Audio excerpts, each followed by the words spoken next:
Entrevisto hoje, Modesto Azevedo foi uma grande liderança à frente da União Florianopolitana de Entidades Comunitárias, a UFECO.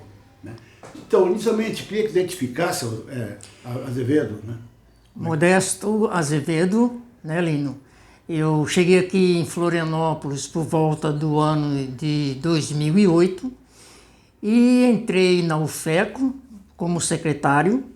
Em 2000 fui eleito ao presidente da UFECO e nesse período foi aprovado no Congresso Nacional o Estatuto da Cidade, que estabeleceu no próprio Estatuto da Cidade a realização dos planos diretores em todos os municípios do país num prazo de 5 anos. E como eu, como representante da UFECO, tive nessa participação na elaboração, porque a Prefeitura de Florianópolis, naquela época, foi a última a desencadear o processo de elaboração do plano diretor da cidade.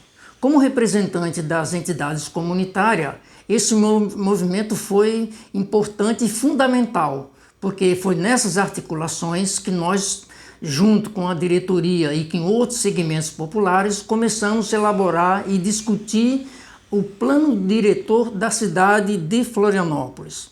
E aquele momento foi muito importante, que as etapas de preparação, porque desencadeou-se uns processos de eleições direta para os representantes regionais nas 5 cidades, nas 5 regiões da cidade.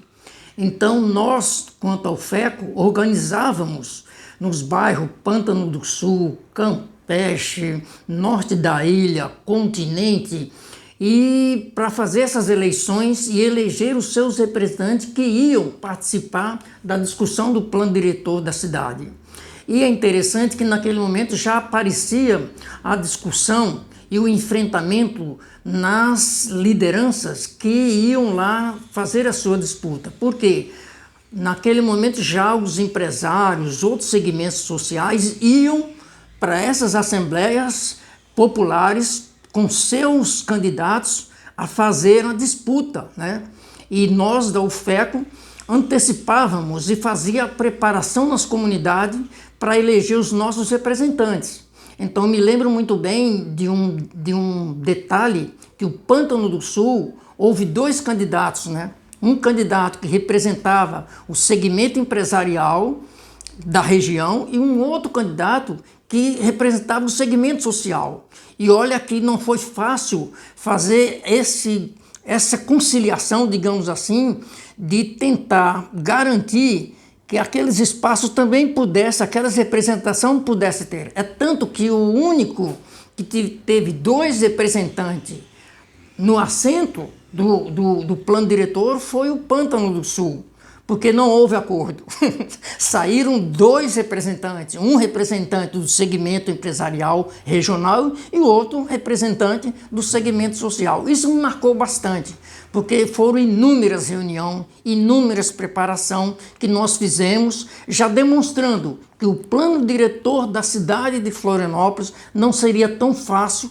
A disputa seria extremamente acirrada, como de fato no decorrer do processo isso aconteceu, Lino. Perfeito. Então, já está colocando, claro, 2006, quando começa que o governo federal Lula tinha determinado que 1.600 municípios do país realizassem seus planos diretores participativos, né, baseados na Lei 2001, que foi o Estatuto da Cidade. Agora, só para destacar, eu queria voltar um pouco também, que tu participasse, né, toda aquela mobilização na época da Angela Min, 2001, que foi a conferência popular da cidade, e ela fez aquela conferência, vamos dizer, controlada, né, e você, sim, na frente da UFECO, lideraram aquele movimento, né, na época da MIC, fazendo aquela conferência popular, lembra? Também, sim, só para explicar um pouco esse detalhe que foi importante, antes do Arilberg em 2006. Perfeito. Então, esse foi um momento muito significativo que nós tivemos.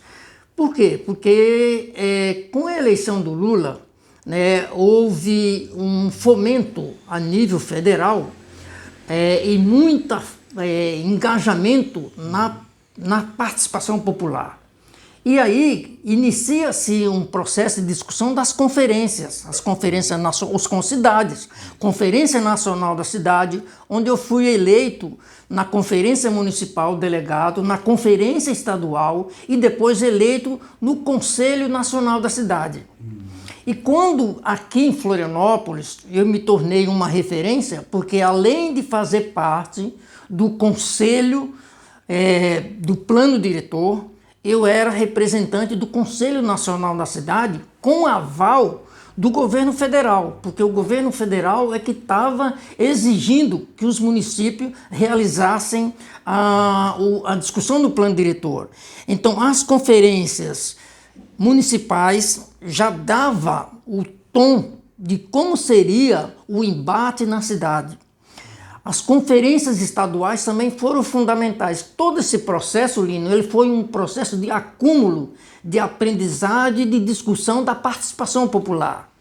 E aquilo ali foi forjando uma vontade da comunidade, da população e interessando pelo tema. É tanto que as nossas assembleias, as nossas discussões, as cartilhas que nós elaboramos para discutir a cidade que temos e a cidade que queremos, muito mais engajado, muito mais embasada na força que a gente tinha e no respaldo que a gente recebia dos governos federais, da União, por conta do governo Lula, né, que a participação popular tornou-se ser importante para que as lideranças pudessem atuar e intervir nesse processo.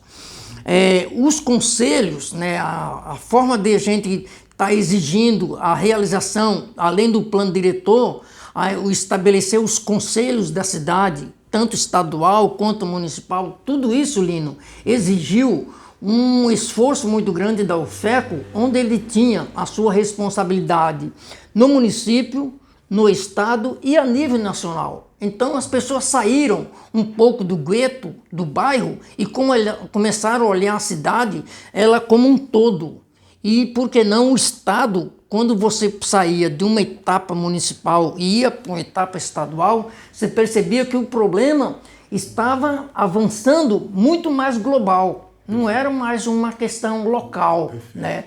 E quando você ia, como no nosso caso, que fomos eleitos ao Concidade, que fazia uma discussão muito mais nacional, inclusive de exigir que fosse garantindo a participação popular desde a elaboração, isso nos dava muita força para enfrentar o governo Ângelo Amin e depois, em seguida, o governo Dário Berg.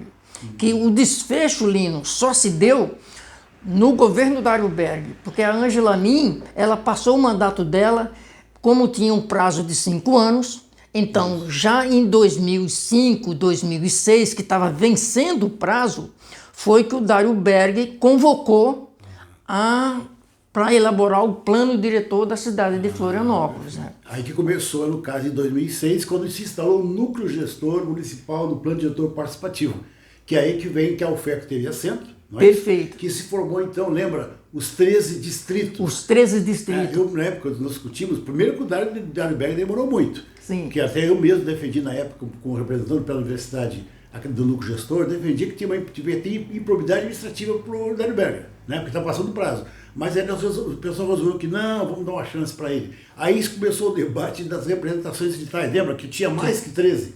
Sim. Porque o tamanho, né, variava, desde Ratornes, que é pequenininho, até o Distrito 7, que é enorme, metade da população. Mas aí me conta um pouquinho como é que foi esse processo nesse momento, como já explicou um pouco, né, das representações distritais dentro do núcleo gestor e o caráter deliberativo, consultivo, que teve uma polêmica, né? Uma polêmica que se estabeleceu é que era o seguinte: o que o poder público dizia? Não, vocês vão participar, mas a decisão quem vai dar é a Câmara dos Vereadores. Vocês não são vereadores. Como é que vocês querem elaborar o plano diretor e que os vereadores não vão mexer, né? E nós entendíamos que a leitura que nós faríamos era essa leitura que os vereadores tinham que ter como base para o projeto de lei. E aí já começou o conflito em relação ao papel do vereador e o papel da sociedade, né? Então a gente perguntava, e o que nós estamos fazendo aqui se não é para decidir? Por que nós fomos chamados para participar se a decisão é da Câmara dos Vereadores? Aí já começou o conflito, né, de atribuições e de competência. Né?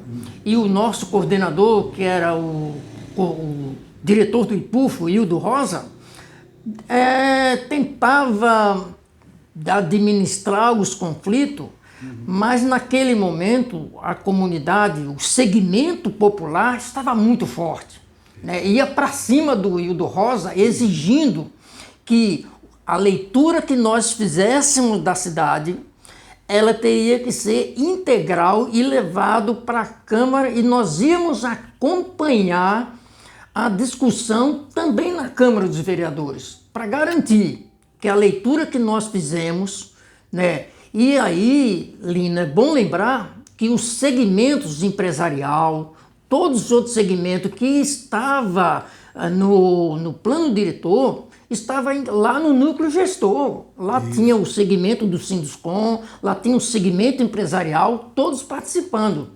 Agora, o que nós queríamos, na verdade, era garantir que a leitura, com a participação de todos esses segmentos sociais e segmentos da cidade, fosse garantido que nenhuma vírgula fosse mudada sem que a gente tivesse lá para dar a nossa sugestão e opinião. E isso era que foi o conflito de atribuição, que a Câmara de Vereadores falou, não, vocês vão fazer, deixa vocês fazerem. Depois, a gente chega aqui na Câmara e a gente muda. Aí nós falamos, não. Se nós queremos garantir a participação da elaboração até a finalização do projeto, porque senão nós somos convidados para quê? Para opinar e vocês é que vão decidir? Então, essa era a grande discussão e foi o grande tema que nós desenvolvemos para que garantisse que o plano diretor pudesse ter efetivamente a participação popular. Então, e aí tem aquela discussão, porque a proporção, né, que é igual ao Conselho Estadual e Nacional, é que era 40% do Estado e 60% da sociedade organizada, né, na parte econômica, civil e das entidades profissionais. Eu me lembro que tinha os empresários que queriam ter 2 ou 3 ou 4 vagas. E isso lutou muito que no máximo tivesse 2 vagas, lembra? Também tinha essa disputa na proporção, né? Também dentro do Conselho. Pois é. E inclusive, quem é que presidia o Conselho? Esse foi o elemento de discussão com o Hildo Rosa. Sim. Nós entendíamos que a participação popular, ela não... Principalmente a discussão no núcleo gestor, é que o presidente pudesse ser estabelecido como forma de rodízio, não ficasse só na mão, no segmento do órgão público, do Estado. E a gente defendia uma forma de, digamos, de revezamento, né? Na direção e na presidência das reuniões, porque assim a gente também estava sentindo, né, de ter a nossa voz, ter o nosso valor e tendo em pé de igualdade, né? Quer dizer, nós estávamos ali, o Estado e a sociedade, eles estavam elaborando um plano único para a cidade e não um plano dividido. Então nós queríamos a nossa participação, inclusive garantindo o revezamento na presidência das reuniões do núcleo gestor. Então tá, e aí é o seguinte, eu queria destacar também, as principais características, né, desse movimento popular do plano diretor, porque ele foi em 2006, não é isso? Isso. Até 2016, depois tu saísse em 2010, né? Mas nessa fase tem uns elementos que, entre outros, que é esse conflito deu da direção, depois teve outro, o levante do TAC, né? Em 2010, então o que deu tudo isso aí? Como é que foi esse processo? Então, eu acompanhei, Lino, saí daqui de Florianópolis em 2010, já finalizando a gestão Dário Berg, e aí o Hildo Rosa, nesse momento, sai do IPUF, né? E a partir da saída do IPUF, eu já também parei de estar participando no núcleo gestor, acompanhei até a implementação do núcleo gestor e acompanhei a discussão até a saída do Hildo Rosa. Depois que o Hildo Rosa saiu, aí o movimento social que deu seguimento, que aí foi por termo de ajuste de conduta, aí entrou numa questão mais jurídica, né? Aí judicializou o processo, né? Porque depois que o Dário, o Hildo sai, né, já por um conflito com o prefeito, né, porque aí o próprio Hildo Rosa entrou em conflito com o Dário, principalmente por conta do Hildo, que era um cara que estava dando uma abertura maior à participação popular, e isso foi contrário às orientações que o prefeito Dário Berg, na verdade, tentava cooptar o núcleo gestor para a administração dele, né? Isso foi uma forma, inclusive, um rompimento entre o Hildo Rosa e o Dário Berg, que ele acabou saindo do IPUF, né? E foi nesse momento também que eu saí do processo, né? Esse processo já da judicialização do plano diretor, eu já não participei, né? Participei em várias reuniões onde a gente chegou a fazer as leituras regionais, as diretrizes, aprovar as diretrizes, as leituras regionais das regiões, as reuniões regionais também para discutir um pouco o planejamento regional, né? Sempre olhando a questão mais global da cidade, né? Pegando a leitura regional e incorporando com a leitura da cidade de uma forma mais global, né? Então, até essa etapa eu acompanhei também os conflitos de interesse que já demonstrava muito claro nas discussões, tanto no núcleo gestor, quanto nas reuniões regionais, né? Nos distritais que acontecia as discussões, né? Perfeito. Então, agora, comparando um pouco, né, comparando, né, naquela época com hoje, como é que tu vê a diferença também? Como é que tu percebe a disputa da cidade? Como é que tu vê isso? Da conjuntura, né? Claro, o governo Lula, Dilma e tal, depois começou outro governo. Como é que foi essa? Como é que tu vê a diferença? Eu sempre tenho dito que a cidade, ela é um espaço de disputa, né? Então, independente do plano diretor, independente da diretriz, a cidade está em constante disputa, né? Porque é um conflito de interesse, né? O capital e um conflito com a fome do capitalismo, né? E o trabalho, né? E as pessoas que vivem na cidade, né? E aí, qual é a cidade que nós queremos, né? Que tipo de cidade nós queremos construir, né? Então, assim, independente da discussão da gestão da cidade, do plano diretor, esse conflito ele já existe, né? Porque o segmento social, ele por si só já estabelece essa diferença, esse segmento e esses conflitos, né? Um plano diretor que não exista conflito não é um plano diretor, porque não existe plano diretor onde senta-se numa mesa e não tenha conflito de interesse, né? Que é o caso da terra. Que é o caso da terra, é a disputa pela terra, a localização, né? Então, isso não tem como estar negando. Negar isso é negar o conflito, né? O conflito social, o conflito de interesse na disputa do espaço na cidade, né?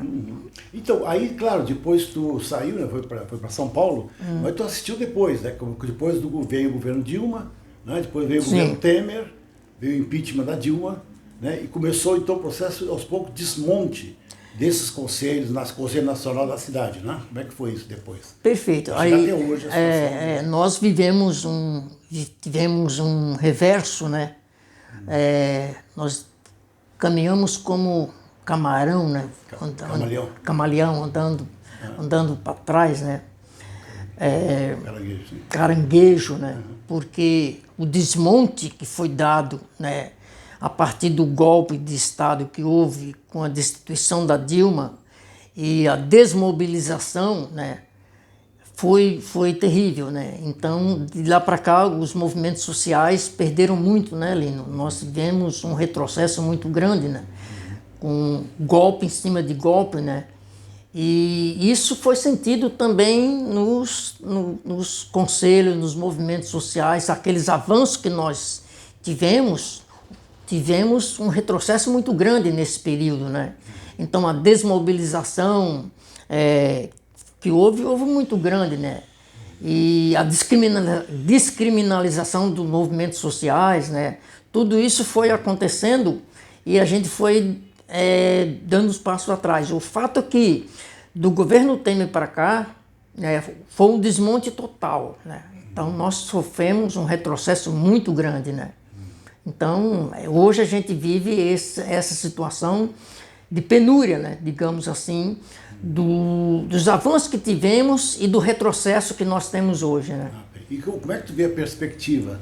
Agora temos eleições esse ano, né? Com a perspectiva do governo Lula, enfim, de retornar ou de recuperar em parte dessa experiência, né? Que parece que foram mais de 40 conferências, né? Sim. Em vários campos, né? Mas assim, na parte da política urbana, né? Que foi a tua luta, na parte dos mutirões. Certo. O que tu viria que podia avançar com relação ao que foi alguns erros que eu cometei, mesmo na época do processo participativo, que tu podia melhorar? O que tu acha? Porque houve uma destruição da reforma trabalhista e reforma tributária. Sim. Reforma trabalhista é a previdenciária, né? Teto de gastos. Mas também desmontaram a política urbana do país também, né? Minha Casa Minha Vida, que estressou e tal. O que tu acha que é a perspectiva também para este ano? Eu acho que nós vamos ter um papel muito importante na retomada, né, da luta. Quer dizer, a luta nunca parou, né? A disputa pela cidade, os movimentos, as ocupações, os movimentos de moradia estão aí, né? Resistindo, despejo zero, né? Eu acho que nós vamos ter pela perspectiva que as eleições apontam aí, eu acho que nós vamos ter que ter um outro momento aí de retomar, né, os avanços que a gente perdeu. Vai ser difícil, porque a perca foi muito grande, né? Então, a gente vê com muita expectativa a possibilidade da eleição novamente de um governo popular e que venha incentivar a participação popular, né? E que a gente possa estar retomando. Claro que os retrocessos foi muito grande, né? Então vai levar muito tempo ainda, Lino, para a gente recuperar todo esse retrocesso que a gente teve. Mas as perspectivas são muito boas, né? A gente acredita que é possível avançar, não avançar, mas recuperar aquilo que nos foi tomado, né? Então, se a gente pelo menos recuperar o que nós perdemos, né, o retrocesso, né, a gente já pode considerar uma vitória importante, né? Mas não vai ser fácil. Perfeito. Então tá, bom, eu queria nós agradecermos essa entrevista, né, que traz o Modesto toda a memória um pouco da luta aqui em Florianópolis, né, que se caracteriza, que destaca no país importante, no país segundo, é um dos municípios que mais, reservadas as proporções da população e o tamanho da cidade, do país foi o que mais se mobilizou em termos de plano diretor. E o Modesto faz parte, eu acho que importante, foi um grande guerreiro dessa memória de luta, que é um legado que nós temos para a cidade que jamais será, e é inesquecível isso, né? Então, só para terminar, né, registrar também a questão do transporte público de Florianópolis, né? Porque o movimento Tarifa Zero, o movimento de transporte aqui em Florianópolis, o Conselho de Transporte teve uma atuação e a UFECO também foi protagonista nessa luta, né? Na questão da implementação aí dos novos terminais, né, urbano da cidade, que mobilizou aquelas movimentações, aquelas manifestações na cidade inteira, né, em busca da redução da tarifa de ônibus, né. Então isso foi um marco histórico e tudo isso serviu de acúmulo, né, para que nós pudéssemos ter também muita referência e muita credibilidade em fazer a discussão da cidade com o plano diretor, né, com a sociedade. Isso foi fundamental a gente registrar também, porque o transporte urbano sempre foi o calcanhar de Aquiles, né, aqui na cidade, e a disputa dos empresários pelo lucro fácil, né, pelo aumento da tarifa, né, e que nós fomos a resistência, que foi uma experiência nacional, o movimento de transporte na época, né, e que a UFECO também protagonizou, participou ativamente dessas mobilizações com relação ao transporte público da cidade, né. Então, porque, para quem não sabe, 2004, né, aqui foi inédito no Brasil, o movimento Passe Livre foi inédito no Brasil em 2004.